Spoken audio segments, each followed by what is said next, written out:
All right, let's talk about some of your COVID questions and get them answered by Dr. Nita Ougden today. So she's an internal medicine specialist and an immunologist.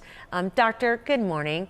Deborah Kaler wants to know, for those that did not get vaccinated and got COVID, how long do they need to wait before getting the vaccine? Good morning.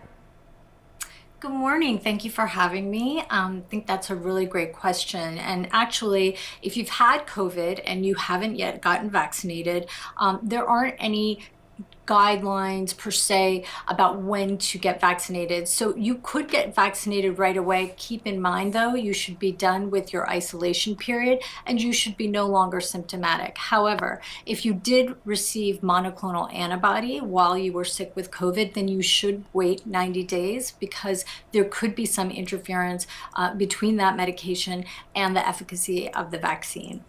Kaylee Pennington, if you're watching, we're asking your question now. And Kaylee's question was about any new variants. Would new vaccines be able to fight those? But she puts it in a different way.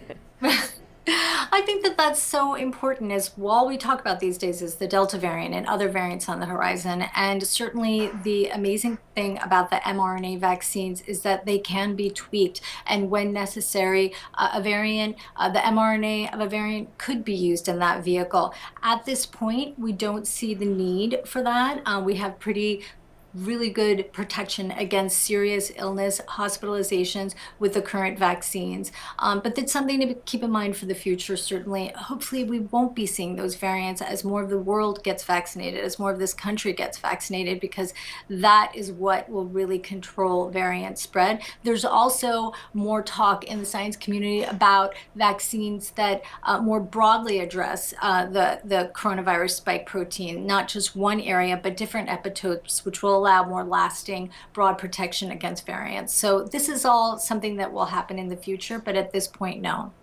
Okay. So Debbie DeGrotto asks, will people who get a third dose need a booster again in another 8 months?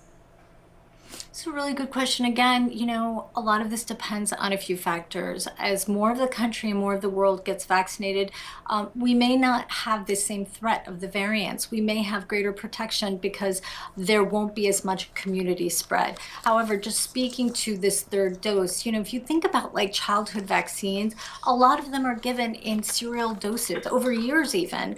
So this third dose, what we're seeing in the New England Journal of Medicine reported in immunocompromised people, organ transplant recipients, and again, Israel. They're both showing that this third dose uniquely conferred even more protection than the original vaccine. So there's something here that we know, the boost that occurs, that can be really even more protective. So we may not, but it's all playing out in real time. We'll have to see.